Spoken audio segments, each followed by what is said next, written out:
అందరికీ నమస్కారం. Let me introduce my self. My name is Krishna Teja. నా పేరు కృష్ణ తేజ అండి. 2015 బ్యాచ్ ఐఏఎస్ ఆఫీసర్ని. నాకు ఇచ్చిన టాపిక్ వచ్చేసి ఎడ్యుకేషన్ గురించి మాట్లాడమన్నారు. I just thought I will share one of my life time experience about education. అందరిలానే నేను 10th టాపర్నయ్యాను, ఇంజనీరింగ్ టాపర్నయ్యాను. 10th ఇంటర్మీడియట్ ఇంజనీరింగ్ టాపర్న అయిన తర్వాత ఆంధ్రాలో ప్రతి స్టూడెంట్లానే నాకు కూడా ఒక మల్టీనేషనల్ కంపెనీలో లక్షల్లో శాలరీతో ఒక మంచి జాబ్ వచ్చింది. నేను చాలా హ్యాపీగా జాబ్ చేస్తున్న టైంలో ఆ దేవుడు నాకు ఒక రూమ్మేట్ని ఇచ్చాడు. నిజం చెప్పాలంటే మా రూమ్మేట్కి అనమాట ఐఏఎస్ అవ్వాలన్న ఒక కోరిక. ఒకరోజు మా రూమ్మేట్ నాతో చెప్పాడు, తేజ నాకు ఐఏఎస్ అవ్వాలని ఉంది అని చెప్పాడు. నేను వెంబటనే ఏంటి ఐఏఎస్ అని అడిగాను. వెంబటనే వాడు నాతో అన్నాడు, జిల్లా కలెక్టర్ అవ్వాలని ఉంది అన్నాడు. నేను అప్పుడు వాడిని అడిగా, ఏంటి దాని ప్రత్యేకత, ఇక్కడ నీకు మంచి శాలరీ వస్తుంది కదా అంటే, అప్పుడు ఫస్ట్ టైం వాడు చెప్పాడు, ఒక ఐఏఎస్ అవుతే, ఒక జిల్లా కలెక్టర్ అవుతే జనాలకి ఏ విధంగా సేవ చేయొచ్చు అని చెప్పేసి. వాడు నిజం చెప్పాలంటే నన్ను మోటివేట్ చేసి వాడితో పాటు నన్ను కూడా తీసుకువెళ్ళి ఒక కోచింగ్ ఇన్స్టిట్యూట్లో ఐఏఎస్ చదవటం కోసం జాయిన్ చేశాడు. నేను వాడు ప్రతిరోజు ఈ ఐఏఎస్ కోసం కోచింగ్ ఇన్స్టిట్యూట్కి వెళ్ళి చదువుకొని రావటం జరిగింది. నేను ఎప్పుడైతే రోజు ఐఏఎస్ కోచింగ్కి వెళ్ళి వస్తున్నానో నాకు చిన్నగా అర్థమైంది, ఐఏఎస్ ఒక ఉద్యోగం కాదు, ఒక సేవ అని. నేను కూడా చాలా నీట్గా, చాలా కాన్సన్ట్రేటెడ్గా ఐఏఎస్ ఎగ్జామ్కి చదవటం మొదలుపెట్టాను. అలా ఫస్ట్ టైం నేను ఐఏఎస్ ఎగ్జామ్ రాశాను. నేను ఫెయిల్ అయ్యాను. నేను ఫెయిల్ అయినప్పుడు నేను అనుకున్నాను, నాకు జాబ్ చేసే టైంలో బాగా చదువుకోవటానికి టైం దొరకపోవటం వల్ల నేను ఫెయిల్ అయ్యాను అనుకొని నేను జాబ్ రిజైన్ చేసి నెక్స్ట్ 1 year మొత్తం 24 గంటలు ఐఏఎస్ కోసమే ప్రిపేర్ అయ్యి సెకండ్ టైం నేను ఐఏఎస్ ఎగ్జామ్ రాశాను.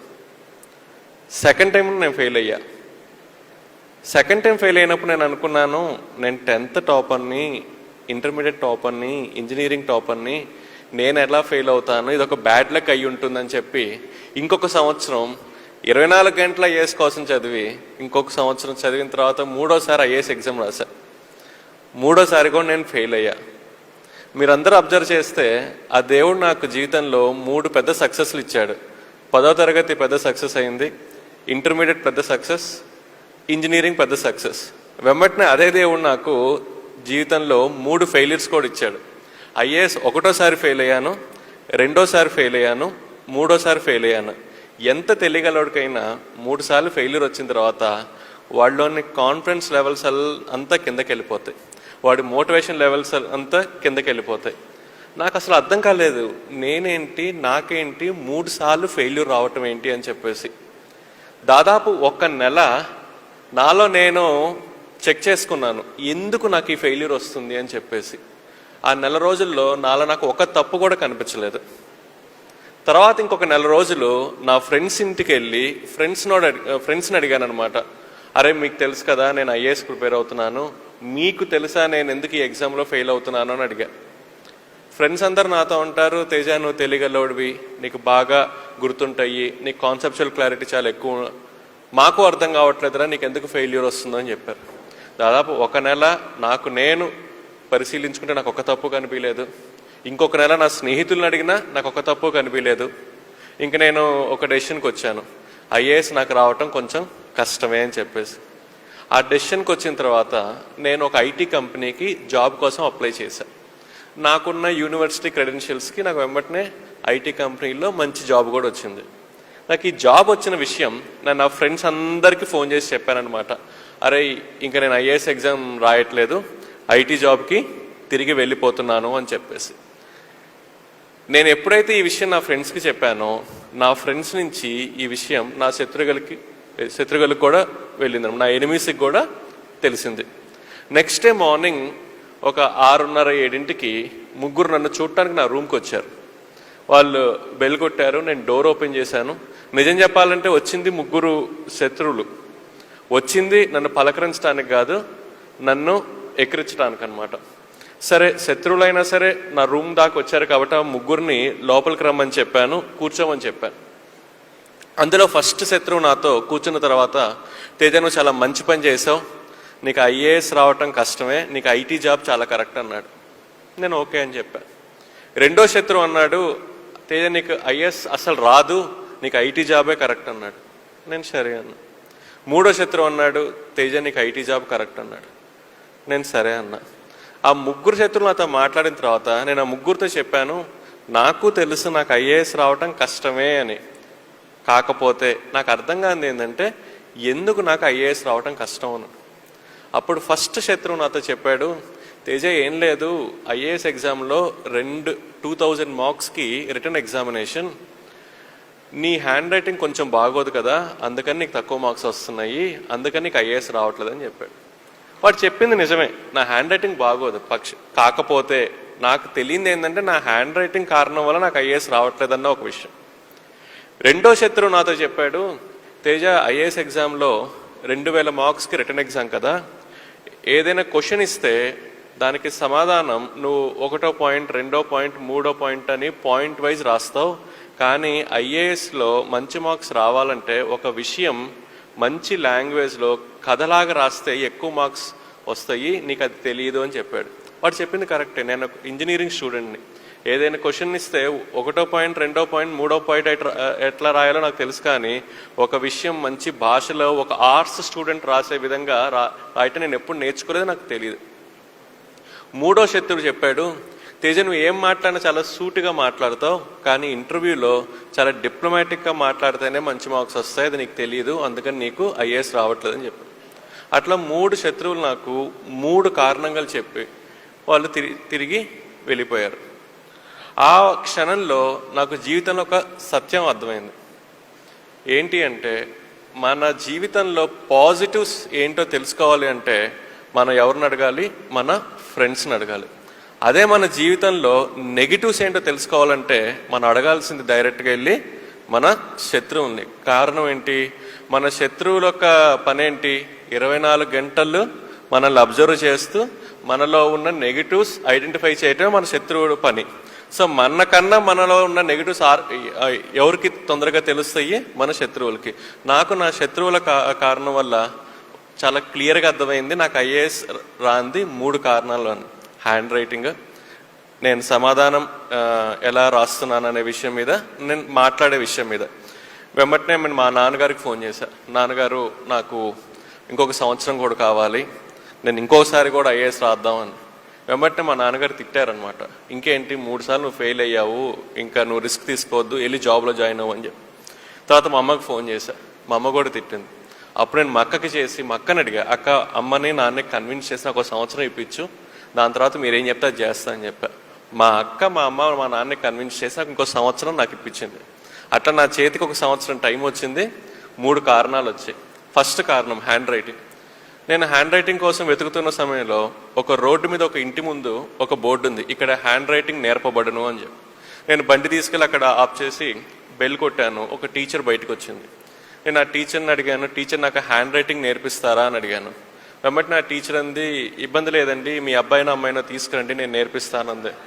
సో నేను అన్నాను, మా అబ్బాయికో అమ్మాయికో కాదండి, నాకు హ్యాండ్ రైటింగ్ నేర్చుకునే ఆమె షాక్ అయింది. ఇదేంటి 6 అడుగులుండి 25 వయసు ఉండి ఒకడు వచ్చి నేను హ్యాండ్ రైటింగ్ నేర్పించమంటున్నాడు అని చెప్పి. నేను ఆ టీచర్కి అర్థమయ్యే విధంగా చెప్పా, టీచర్ నేను ఇట్లా ఐఏఎస్ అవుదాం అనుకుంటున్నాను, నా హ్యాండ్ రైటింగ్ కొంచెం బాగోదు, so I want to improve my hand writing అని. ఆమె నాకు 1 నెల రోజులు హ్యాండ్ రైటింగ్ నేర్పించింది.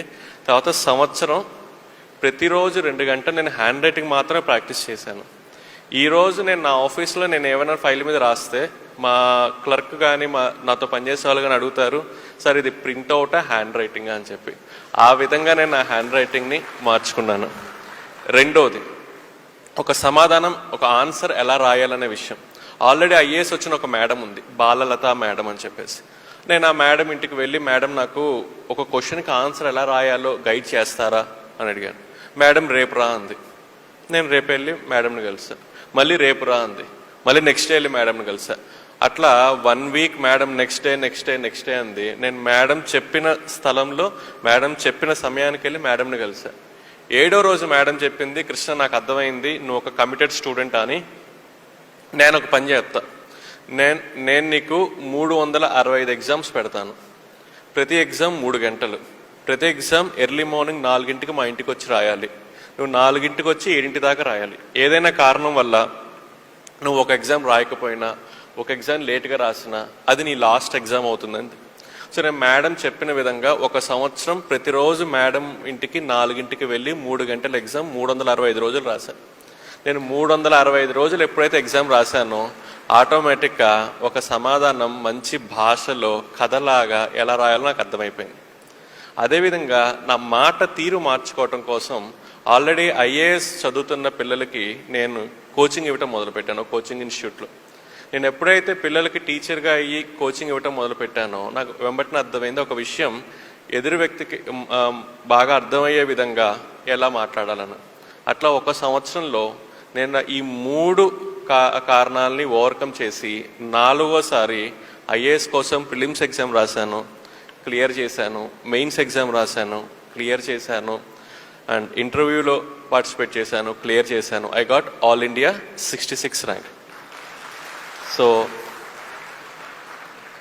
దాని తర్వాత I got Kerala cadre. So first 9 years I have to work in Kerala. అలా నేను అలపిలో 2 years సబ్ కలెక్టర్గా పనిచేశాను. తర్వాత 4 years కేరళ టూరిజం డైరెక్టర్గా. Youngest director, I was the youngest director general of Kerala tourism and the longest surviving director general of Kerala tourism for 4 years. దాని తర్వాత I worked in Alleppey and then I worked in Thrissur. Currently I'm working in Thrissur as district collector.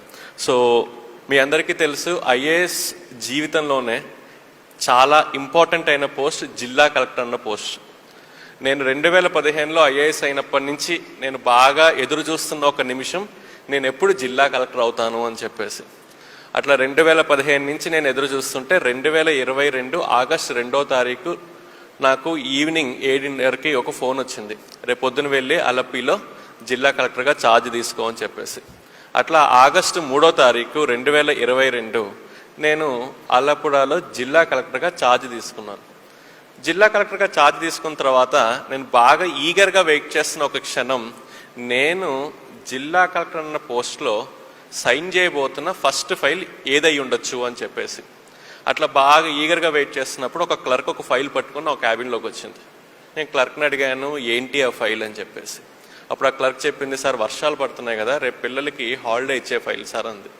So నా జీవితంలో జిల్లా కలెక్టర్గా నేను sign చేసిన first file ఏంటయ్యా అంటే పిల్లలకి హాలిడే డిక్లేర్ చేయటం. నార్మల్లీ పిల్లలకి హాలిడే ఇస్తేనే వాళ్ళు భయంకరంగా సంతోషంగా ఫీల్ అవుతారు. అది ఫస్ట్ ఫైల్, ఫస్ట్ సిగ్నేచరే హాలిడే ఇస్తే they were very very happy. So జిల్లా కలెక్టర్ ఫస్ట్ ఫైలే పిల్లలకి హాలిడే డిక్లేర్ చేయటం అనేది ఒక పెద్ద న్యూస్ అయిపోయింది అనమాట. సో అలపిలో ఉన్న పిల్లలందరూ నన్ను చాలా హ్యాపీగా థ్యాంక్ యూ కలెక్టర్ మామయ్య అని చెప్పేసి ఫేస్బుక్లో they started sharing their happiness that I declared a holiday to them.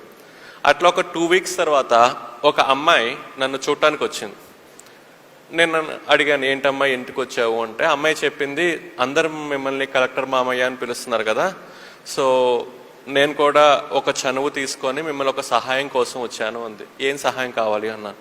అప్పుడు అమ్మాయి నాతో చెప్పింది, మా నాన్నగారు కోవిడ్ టైంలో చనిపోయారు, నాకు నర్సింగ్ చదువుకోవాలని చెప్పి చాలా కోరిక, కానీ మా అమ్మకి నర్సింగ్ ఫీ పే చేసే స్థితి ఈరోజు ఈ నర్సింగ్కి ఫీ పే చేసే పరిస్థితి ఈరోజు మా ఇంట్లో లేదు అని చెప్పింది అనమాట. అప్పుడు నేను అడిగాను ఏం కావాలి అంటే, నాకు ఎవరైనా స్పాన్సర్ని చూస్తారా నర్సింగ్కి ఫీ పే చేయడానికి అండి, నేను ట్రై చేస్తానని చెప్పి. అప్పుడు నాకు తెలిసిన చాలా పెద్ద హీరో అయిన శ్రీ అల్లు అర్జున్ గారికి ఫోన్ చేశా, ఇట్లా ఒక అమ్మాయి ఉంది మీరు ఏమైనా హెల్ప్ చేస్తారా అంటే, అప్పుడు అల్లు అర్జున్ గారు కూడా 1 సంవత్సరం కాదు 4 సంవత్సరాలు కావాల్సిన ట్యూషన్ ఫీ, హాస్టల్ ఫీ మొత్తం నేనే పే చేస్తానని చెప్పి మొత్తం ఆయన కాలేజ్లో పే చేశారు. ఈ అమ్మాయి కాలేజ్కి వెళ్ళి రావటం మొదలుపెట్టింది. మీకు తెలుసు కదా, అల్లు అర్జున్ గారు సహాయం చేశారంటే అది ఆబ్వియస్లీ ఇంకా పెద్ద న్యూస్ అయిపోతుంది. సో అది కేరళ మొత్తం పెద్ద న్యూస్ అయిపోయింది అనమాట. ఆ న్యూస్ చదివి నెక్స్ట్ డే ఇంకొక అమ్మాయి నన్ను చూడటానికి వచ్చింది. ఆ అమ్మాయి చెప్పింది, మా నాన్నగారు కూడా కోవిడ్ టైంలో చనిపోయారు, నాకు ఇంజనీరింగ్ చదువుకోవాలని ఉంది, నాకు ఎవరైనా సహాయం చేస్తారా అని అడిగింది. ఆ టైంలో నాకు ఒక విషయం అర్థమైంది ఏంటంటే, పిల్లలు నన్ను ఊరికే కలెక్టర్ మామయ్య అని పిలవట్లేదు, వాళ్ళు నాతో చెప్తున్నారు మా అమ్మ మా నాన్న తర్వాత మమ్మల్ని చూసుకునే రెస్పాన్సిబిలిటీ మీకు ఉంది అని చెప్పడానికి వాళ్ళు నన్ను అలా పిలుస్తున్నారన్న విషయం నాకు అప్పుడు అర్థమైంది. అప్పుడు నేను నా మనసులో ఒక మాట అనుకున్నాను, నేను అలపికి జిల్లా కలెక్టర్గా టైంలో అలపిలో ఎంతమంది పిల్లలకైతే కోవిడ్ టైంలో అమ్మా నాన్న చనిపోయారో వాళ్ళందరికీ వాళ్ళు చదువుకునేదాకా స్పాన్సర్ని ఐడెంటిఫై చేసి ఇస్తాను అని చెప్పేసి నేను ఆ మనసులో ఆ మాట అనుకున్నప్పుడు నాకున్న ఒక ఊహ ఏంటంటే ఒక 20-30 మంది పిల్లలకి అయి ఉంటారు అమ్మ నాన్న చనిపోయిందని. కానీ సర్వే చేసిన తర్వాత నాకు అర్థమైంది ఏంటంటే అలపిలో కోవిడ్ టైంలో అమ్మ నాన్న చనిపోయిన పిల్లలు 20-30 కాదు, 100 కాదు, 200 కాదు, 293 మంది పిల్లలకి కోవిడ్ టైంలో అలపిలో అమ్మ నాన్న చనిపోయారు. కానీ మనసులో ఒక మాట తీసుకున్నాను కాబట్టి వాళ్ళ కోసం నేను ట్రై చేయటం మొదలుపెట్టాను.